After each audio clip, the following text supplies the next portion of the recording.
Hello, everyone. I'm Jenny Stengel, the Senior VP of Education for the Self-Storage Association. Thank you for joining us for our next installment of our Spring Conference webinar series.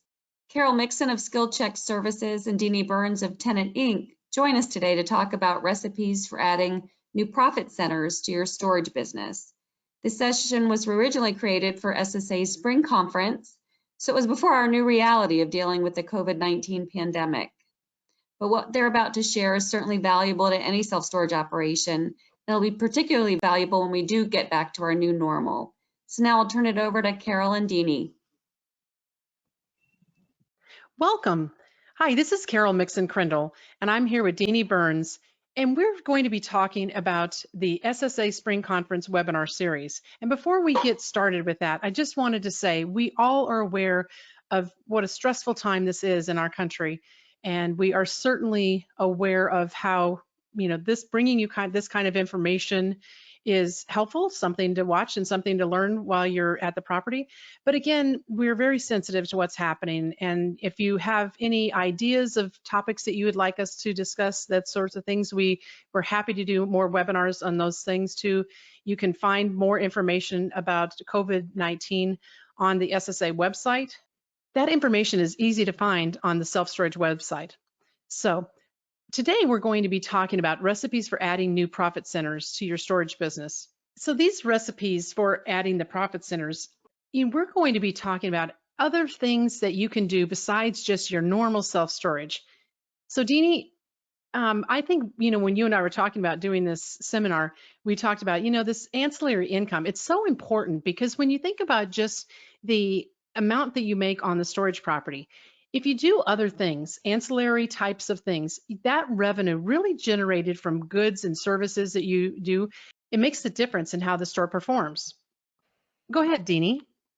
Thank you, Carol. So absolutely, this is very important income and revenue for self-storage and can provide added profit margin, which is definitely essential, especially during these times. And many of the items that we're going to produce have little to no upfront cost. So not only is it additional profit margin, but it also increases the market cap of your facility. Oh, that's a great point. So some profit centers for self-storage. We have done our research and we are recommending some solid strategies that others are actually implementing and creating a recipe for success. So like any good baker or chef, we want to share these recipes with you to help your facility grow even stronger financially and provide extra profit margin in new dough. So here you go. So ancillary income is extremely important for a couple of different reasons. So many of the ideas that we're going to express in this presentation also add value to the services that you're giving to your tenants. So it's very important to them as well. They appreciate it. And in fact, I just rented a truck this morning and they said, do you want to rent a dolly and rent some blankets? And I said, why, yes, I do. And so these are great ways to add additional profit margin. It's a competitive differentiator, many of the ideas that we're going to express. And again, as I said previously, it increases the value of the facility or the market cap. So tenant insurance, tenant protection plan. So if you're not offering tenant insurance or a tenant protection plan, then you could be actually doing your tenants a disservice, because what tenant insurance and tenant protection does is it helps provide coverage for your tenants in case of catastrophic loss. It also gives them peace of mind, because if something happens to your facility and there's a fire, you have facility insurance, but many of your tenants don't necessarily have homeowners insurance to cover their items. They're using renter's insurance or something, and homeowners insurance typically has a very large deductible of $2,000 to $2,500. So many of their items, they wouldn't even receive indemnification if anything happened. So this is a very important piece to take a look at when you're looking at additional, not only for profit, but also to serve your tenants. So the tenant protection plan, there's two different items. They're very different. Tenant insurance tenant protection plan. So tenant protection plan is basically the self-storage owner is buying a policy and then piecing out or selling a portion of that policy to their tenants. And so all of the tenants are under the policy of the self-storage owner. You want to be aware that there's different covered causes of loss depending on which agency you go through. Some insurance agencies will require a deductible of $100 if there is loss, and then others there's no deductible. Tenant protection plan, you do not have to get a self-storage limited lines license or apply for one through the Department of Insurance. It's very easy billing through your software if you have good software that could do that. And you could collect up to 80% of the administrative fees, and then 20% typically goes back to the tenant protection agency, insurance agency. So depending on the agency, it can be 60 to 80% of the fees collected you get to keep, and 20% goes back to the insurance agency. So it can be a huge profit center for self-storage owners. Yeah, Denee, I've used or I've sold tenant protection plans at my stores, and wow, the money that we made on that was amazing. I was so thankful that we did that, and the owners, you know, as a third property management, the owner would get some, we'd get some, so it was great. I liked it. Absolutely. So tenant insurance is a different way to go. Some people prefer to offer tenant insurance, which this is regulated by the state. You do have to apply for a limited lines license through your state. Depending on which agency you sign on with, they will pay for the initial, many of them pay for the initial self-storage license application costs, the marketing, the training.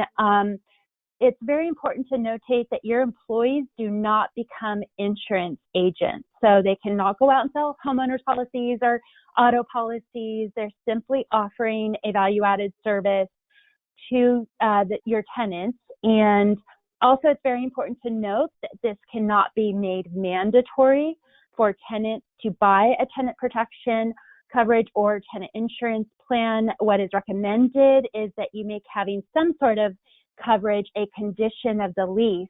So that means that tenants could potentially say, I want to use my own homeowner's insurance to cover my items, which is perfectly acceptable. And then they bring in a copy of their homeowner's policy and you upload it into the software and set an expiration date to follow up with them and make sure that you always have a current copy of their homeowner's insurance available to you. So this is another great way to add profits because there's virtually almost no upfront cost. Most insurance agencies will take care of the upfront cost for you. And then depending on which agency you go with, you could receive 40 to 50 to 60% of the fees collected returned to you, and they keep the other portion. So this is a great way to add market cap and value to your facility, as it basically goes straight to your profit margin and your bottom line. So it's a value add and a money maker. It's a win-win-win.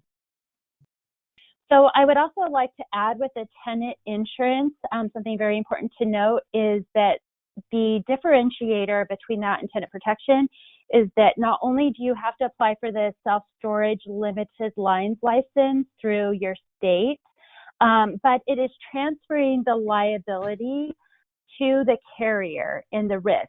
So many self-storage owners prefer to use tenant insurance in areas where there may be a higher risk, and the tenant protection in more rural areas. But with tenant insurance, you are transferring the liability to the carrier. And so the tenant is essentially buying the policy straight from the carrier. You know, one of the things that I've also done, Denee, is that I've done some shredding services for documents.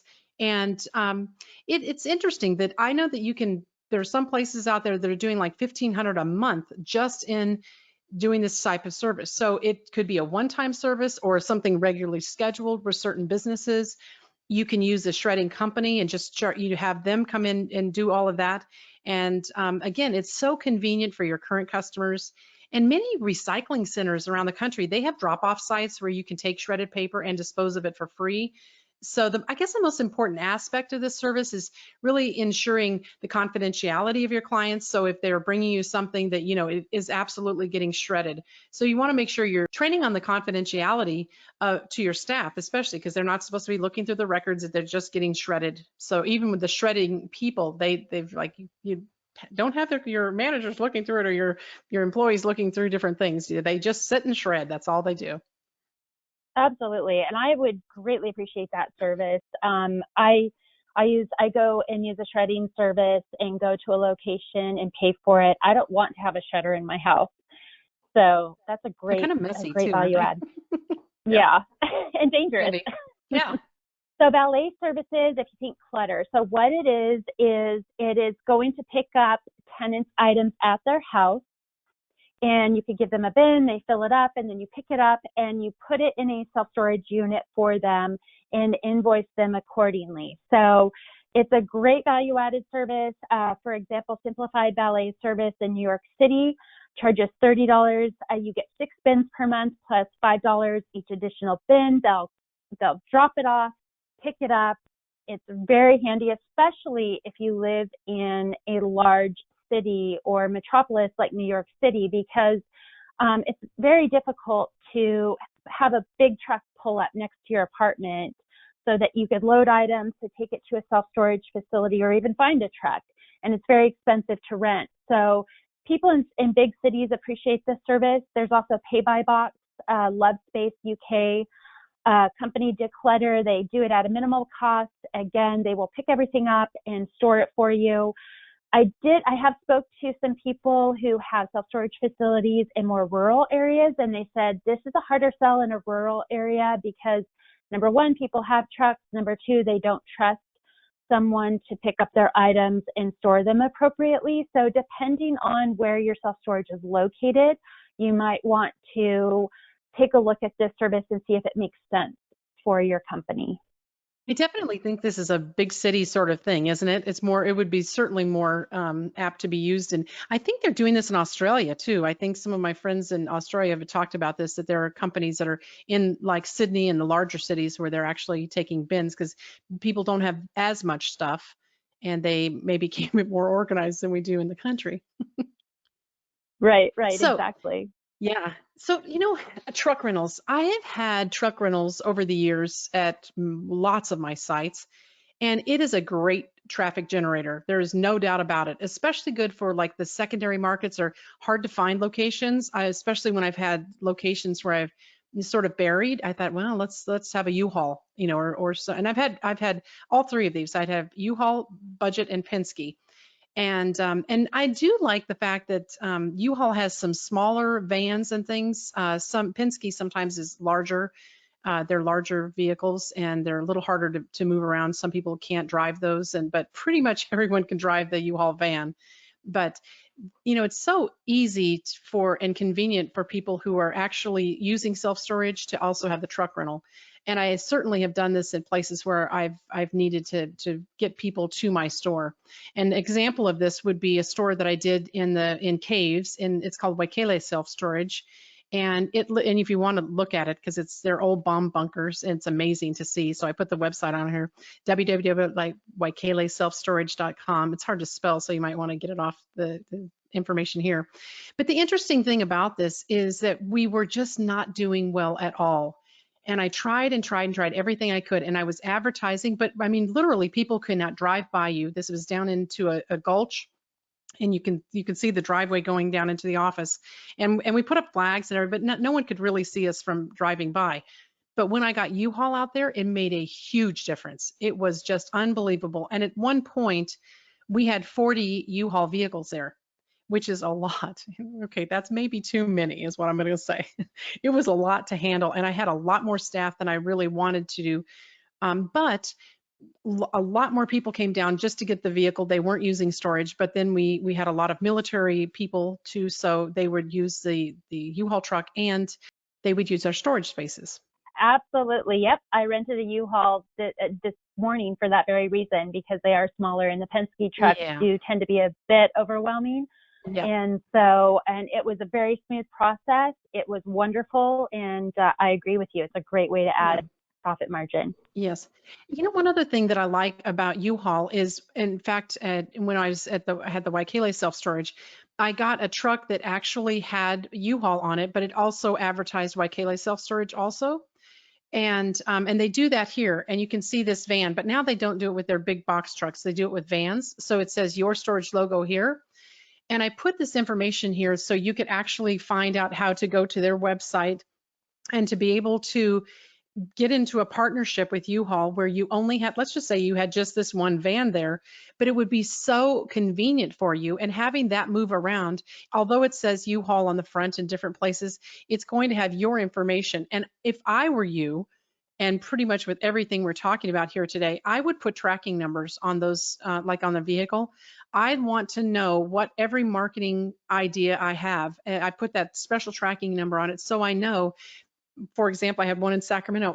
The very first month that we had the truck in my Sacramento store, we had 14 calls just from the truck moving around, which was amazing. I thought, yay, 14 more calls just from that advertisement of the vehicle moving around. So it's a great place to go if you think, oh, this van is perfect for what we need, and we don't need anything really big. And the problem is sometimes when the vehicle gets too big, it's hard for people to move around. But for self-storage, I think this van is even better than some of their big trucks. And so I wanted to show you some examples, like pictures of some other place, A Plus Storage. This is in Costa Mesa, uses this, and I love it. It looks great, and they're even advertising their free first month on there. And U-Haul's, showing that you can rent that in town for $19.95. And free move-in vehicles. I also have used big truck, box trucks like this, bigger ones than the U-Haul one we were just talking about. But you can charge for these also. Let's say you say free move in, but if you have people that want to move out and the truck's not moving, the idea is to get that, to me, the idea is to get that truck out and moving.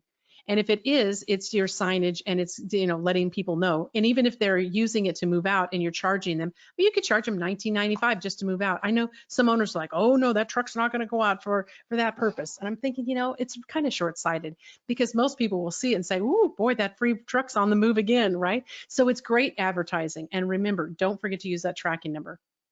Great advice. Great ideas. I love the tracking number idea. That is definitely very, very helpful from a marketing perspective.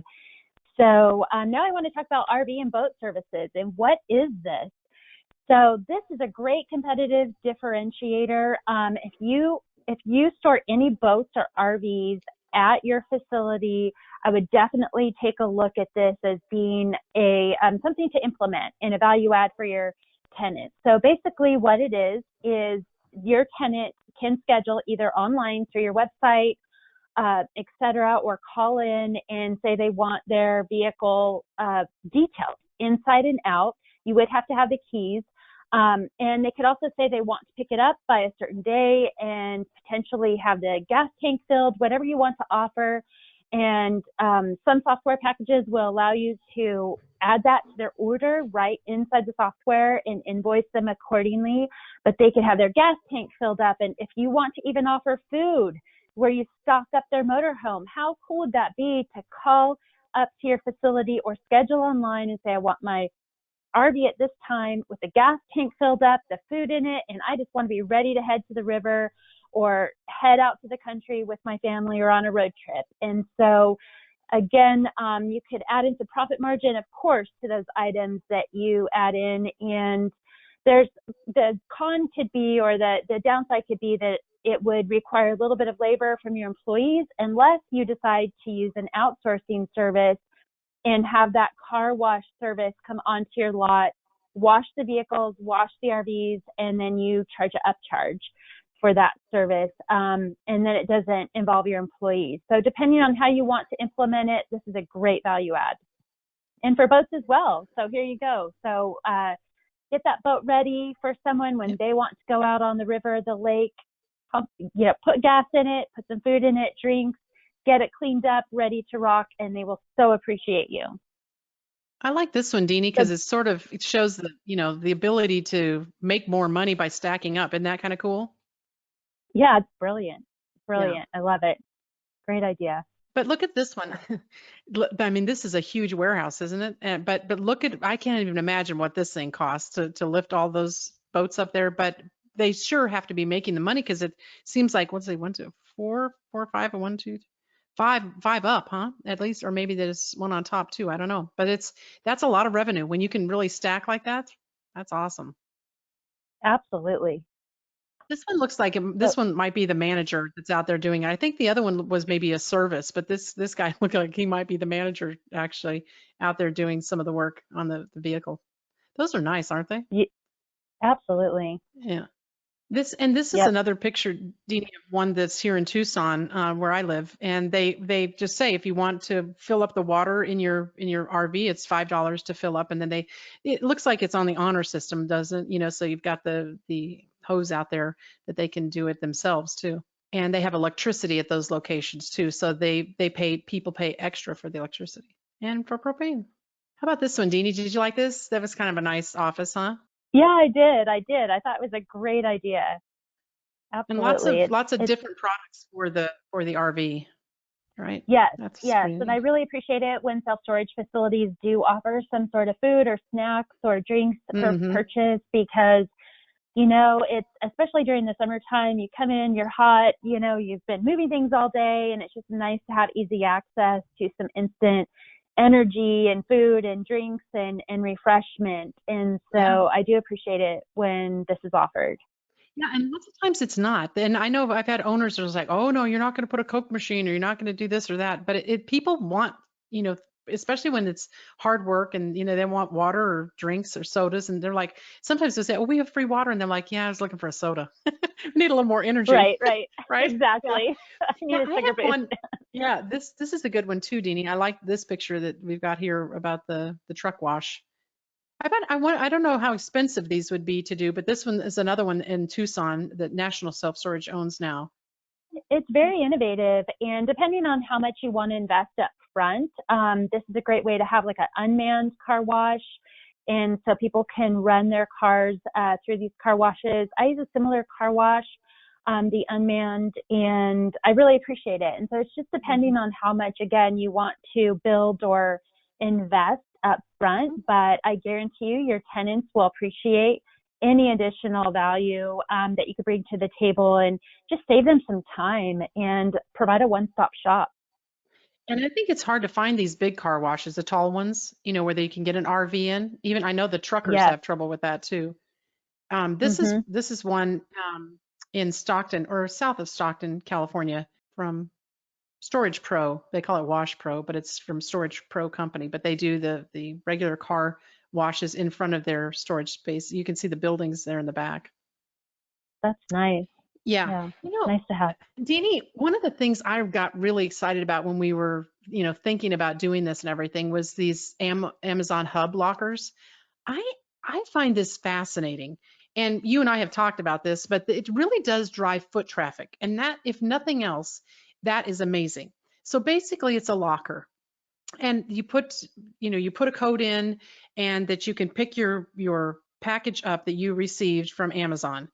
And I think, again, for foot traffic, for reducing theft, and I did a little webinar on this too, just this topic, but basically there's so many people that are like porch pirates that are stealing packages from people's porches. And even I noticed a few that even had dogs and a bear, taking things from that's kind of cool. That's kind of funny, isn't it? That, a bear is Yeah. taking, but it came from that Chewy. So it looks like it might've had like dog food in it. And so the bear knew it. But it's kind of cool when you think about that. Amazon has a place now that they can actually put them securely into the little bins or little lockers. Lockers. That's the easiest way to say it.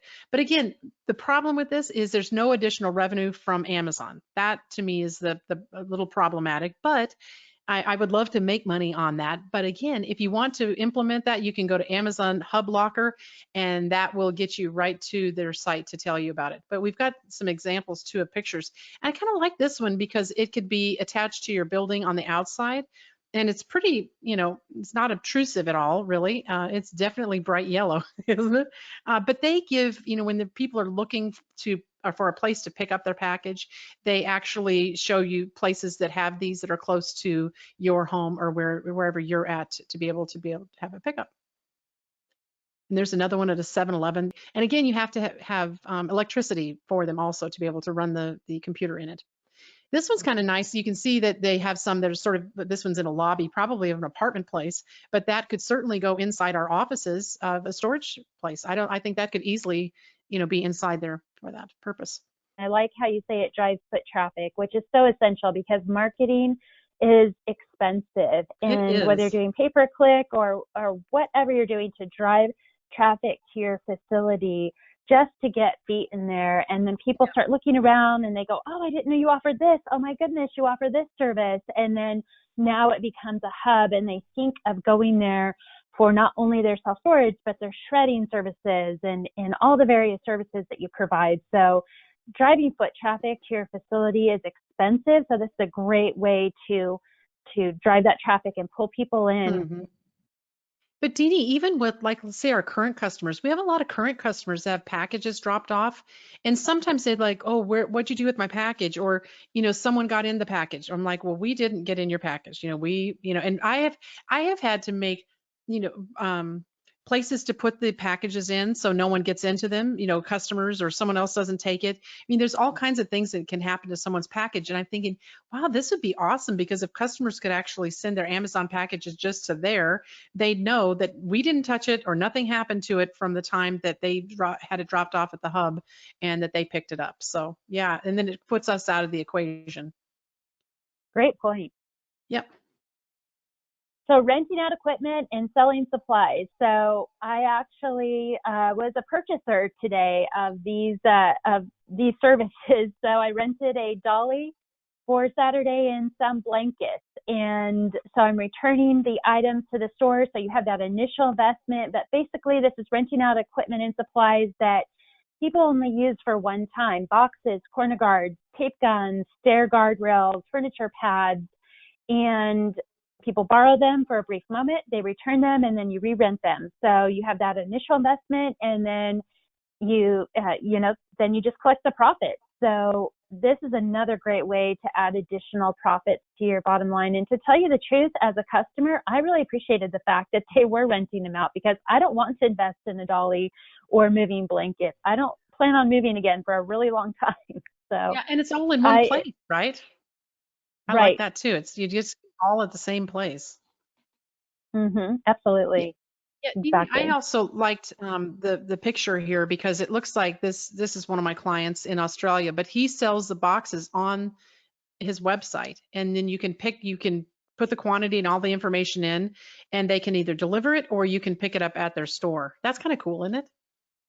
I like that. That. It makes a lot of sense. Yeah.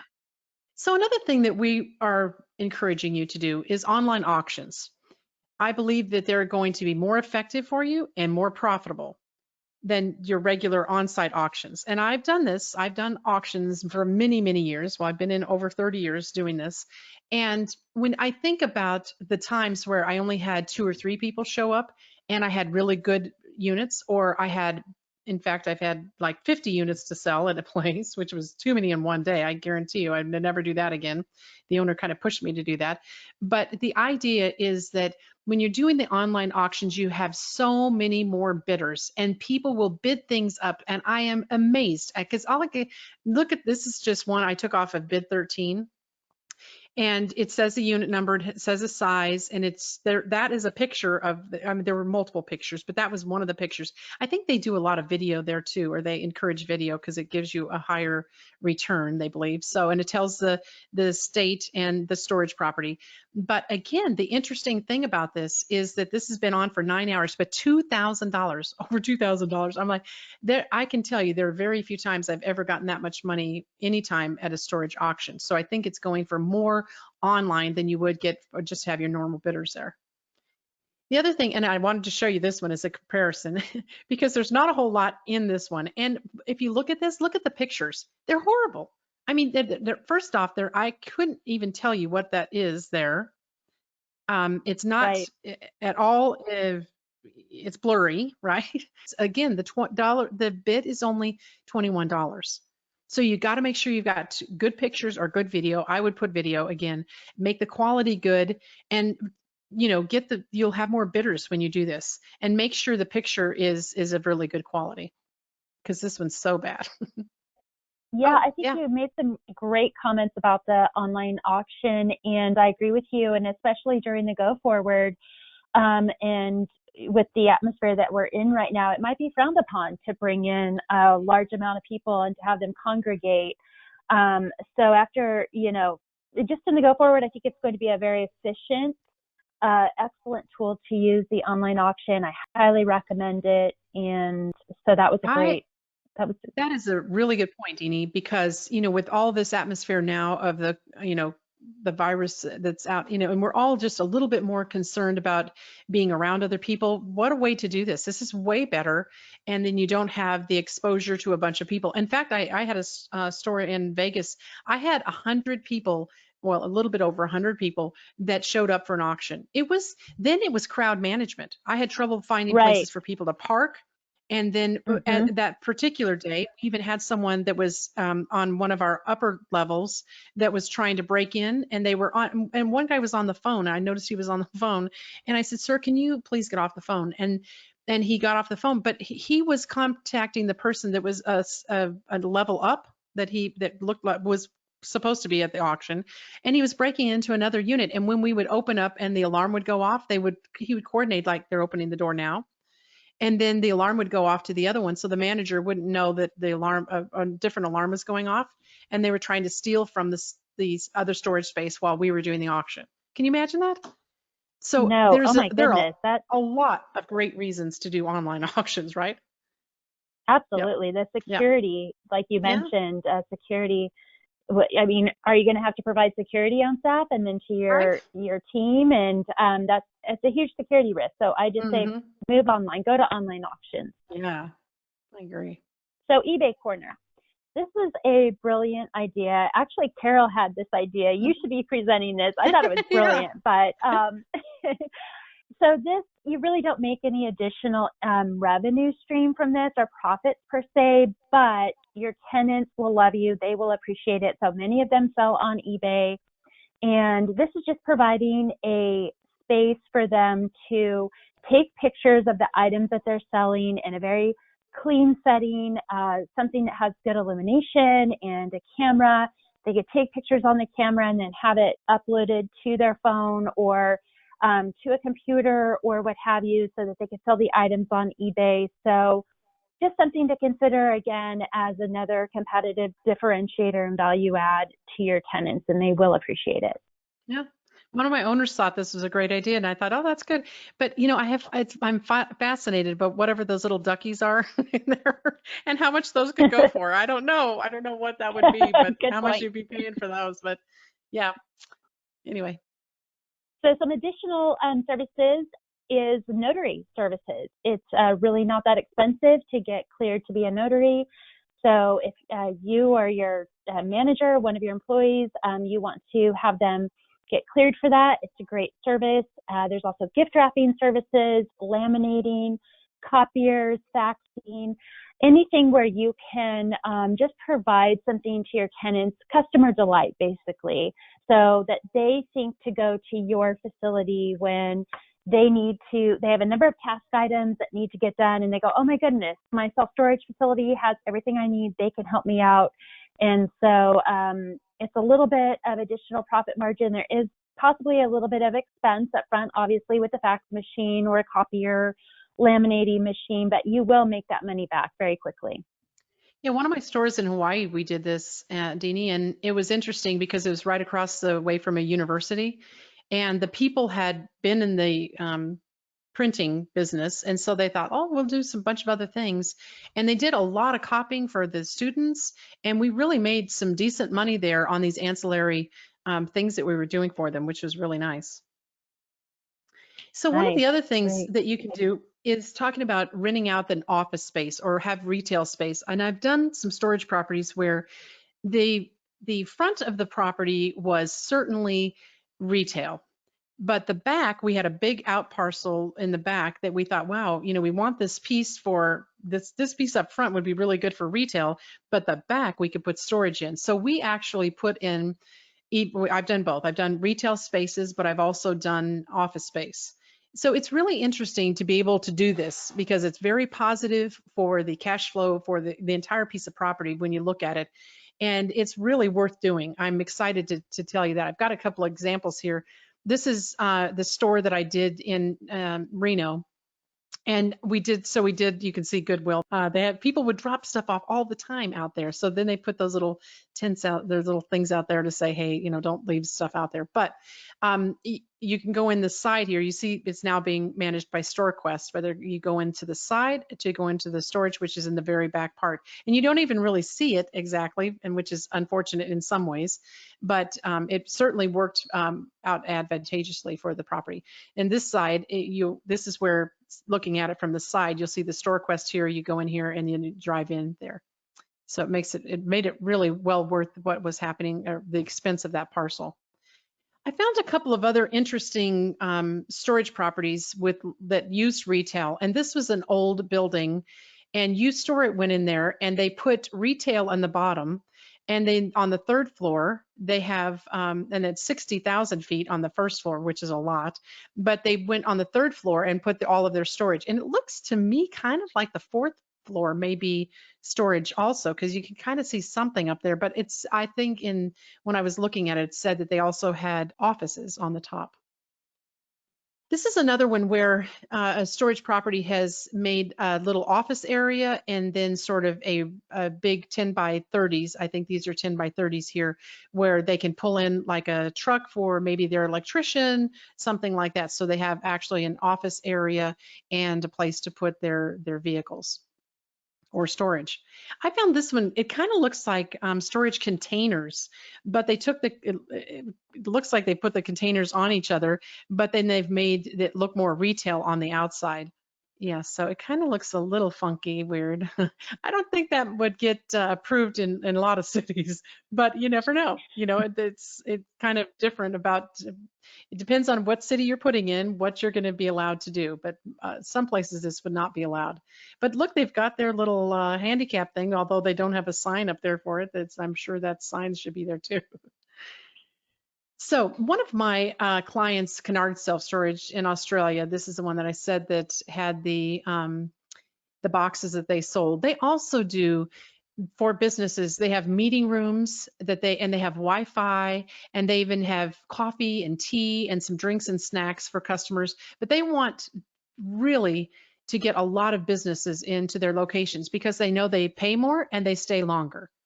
So it's a great advantage to have that type of business person coming to your property. And again, I've done a few of these in my storage properties. Some stores have done really well, and other ones we just don't do anything with it because it wasn't an area where there were enough businesses. So it really has to, these types of things have to meet wherever you are putting your storage property. Otherwise, it may not be used. I think that's a good point, Carol. And I would also say with the meeting rooms, it also depends on how you market it. Mm-hmm. So I used to work in a nonprofit space, and not all nonprofits have a huge building. They can't afford the overhead, but yet they need a conference room to be able to hold their board meetings or presentations to potential investors or donors. So there's a lot of different business units and businesses that do need to rent out space. So also think about your marketing strategy when it comes to that. That's a good point. And really, I don't think it'd have to be a lot of money marketing it. I mean, you can and especially with some good signage would really help. And again, like this one's on the website. So I think it's a great advantage to people that don't have that ability to have, or even want to rent out some kind of meeting rooms. Exactly. So I'd also wanted to mention about vending machines. So we kind of touched on that a little bit earlier, but vending machines, this will provide you with a little bit of profit, a smaller revenue stream, maybe not as great as like the tenant insurance, tenant protection plans, or some of the other items that we've mentioned, but it is just a value add when people are moving. They do appreciate some sort of drink and food being available. So you can either buy your own machines and stock them and you collect more of the profits. You also will be in charge of maintaining them. Or you can hire a third-party service to come in, and then you take a portion of the profits and they do the restocking and the maintenance. And so this is just something else to consider if you have some extra space and you want to provide value and make a little bit of extra money. I think Costco sells these too, don't they? I think I they do believe have, so. yeah, I think they have some of these machines that they sell. I think that's kind of cool. And these are the Mm-hmm. small ones that can just sit on a counter. And this one's, obviously a, standalone. But they do make money. I mean, when you think about even going to the car wash when you're waiting for your car, and again, people when they are moving, they get hungry and thirsty. So it's a great thing to make some added money on things. So Absolutely, definitely. I appreciate it when it's at the car wash. I always use oh their yeah, vending machines. So, me too. and think of your storefront as a retail store. And so if you do have a lot of open space, you want to fill up that space and have it making money for you. Mm-hmm. So also another thing you can do is provide UPS, FedEx, or USPS services. So you'll want to look into if you're doing postal, there's going to be certain regulations and probably licenses and permits that you have to apply for. With UPS and FedEx, there can be quite a bit of a markup. So what this is helpful for is people who are ordering off of Amazon or eBay and they want to send something back or ship something out to a customer that they've sold to on eBay or Facebook Marketplace or what have you. So they could come to your facility and ship it out and you take a portion of the profit. So this is very little startup fees, very minimal, and it's an additional profit and additional value add. Yeah, I like this too. I think, Mm-hmm. one of the things that I've done this several times with the post office boxes and renting the post office boxes and with those services that you just mentioned, because it seemed like, especially if I had a store that was kind of slow, I thought, you know what, if I got to try something to get other people here. And that's one of the things that I've done, including the post office boxes. And it's a little bit of a weirdness on this, I have to say, because I found that I was asking my manager one day because we had, I think we in two particular stores in Stockton, California. I had two different locations that had PO boxes. And the interesting thing about it was one of them had a lot of people that were renting and that had either they were conversing with maybe an inmate. And I'm thinking, okay, that really couldn't be. And then so my manager's showing me, I think we had 5 boxes rented out to females that were corresponding with someone in jail, which I find just completely fascinating. But people That rent these is for, very interesting. yeah, that's weird, but for a variety of reasons. And also businesses that maybe work out of their home, they want a place to send their mail that's the box that they can have it sent to. And again, places where I've also had RVs, it's another great service to be, those RVers will say, hey, we're stopped in so-and-so for a month, ship all the stuff that are all of our mail there. And that's what we've done. There's some other examples. I mean, you can put some outside. I've done some like this that can go outside. And I've done the ones that are inside the office too.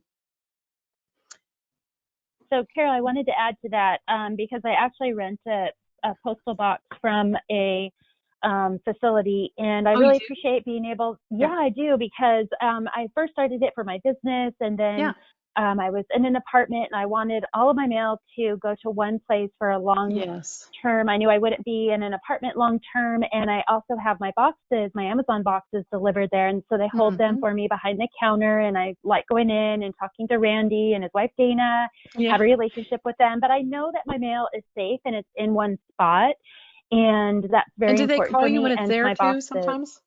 Do they call you when it's there, like, oh, you've got mail? Do they tell you? They don't, but I can call them, and then they have fax machines and copiers. Yep, and I use their services a lot, so I really appreciate it.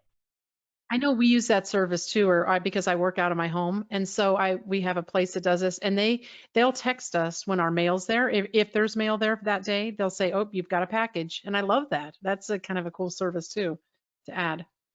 That's neat. Definitely. So marketing, we just wanted to throw this in as a kind of the bonus round. So marketing is very important to drive traffic, and especially during these times, it's going to be very helpful to you to lease up your facilities quickly, especially if you're bringing on a new development online. You are going to want to lease up quickly. These are some great ideas. So Facebook groups. There's some large in town. We have Temecula Talk, Murrieta Talk, Facebook groups where you can post for free about your business every Monday. There's the neighborhood app. So there's an app that you could go on and type in your neighborhood and find out what's going on in your neighborhood, and then market to the people on that app that are in your radius, your 3-mile radius. And community events I go on are that. another. I go on. Yeah, you like it. Yeah, they sometimes have free stuff too, but there's all kinds of other marketing things that people have that I thought, oh, well, it's kind of a cool app. I like it. Go ahead. Sorry. Yeah, no, that's great. So community events are another great way to get the word out there about your facility. And for example, like we have a parade in Temecula where 10,000 people show up at Christmas time.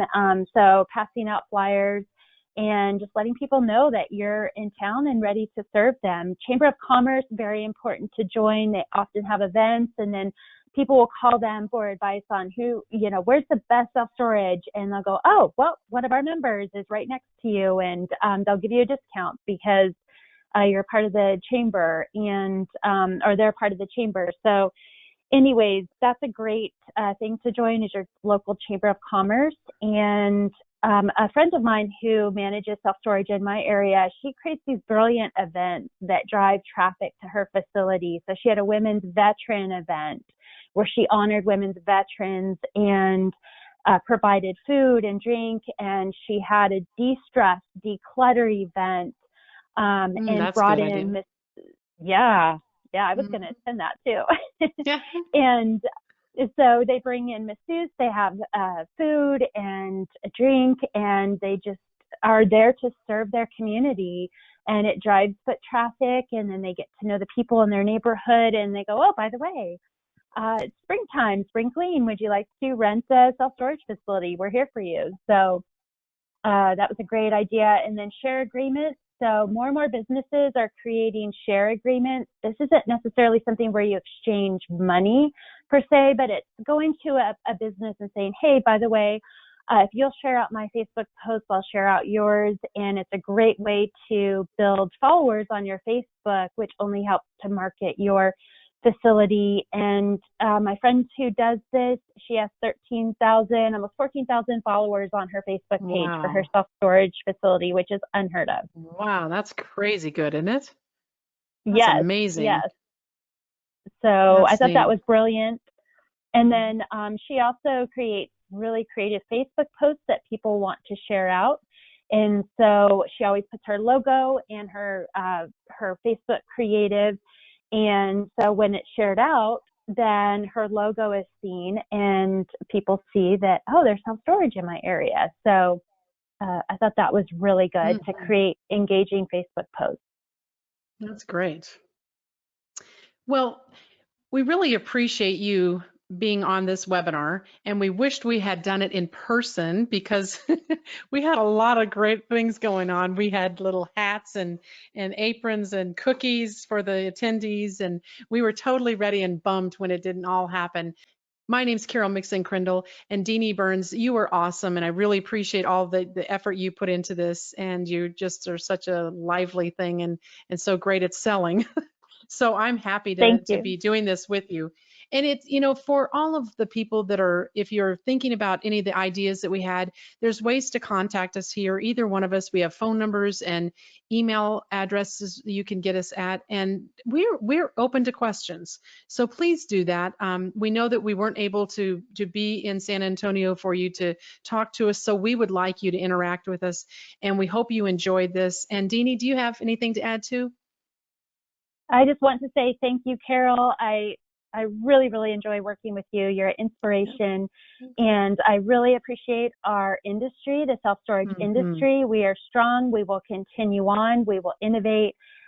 We will build in strength. I want to thank the Self-Storage Association Yes. And we're here to serve you. So any way that we can serve you, please reach out. We just want to help. We're here for you.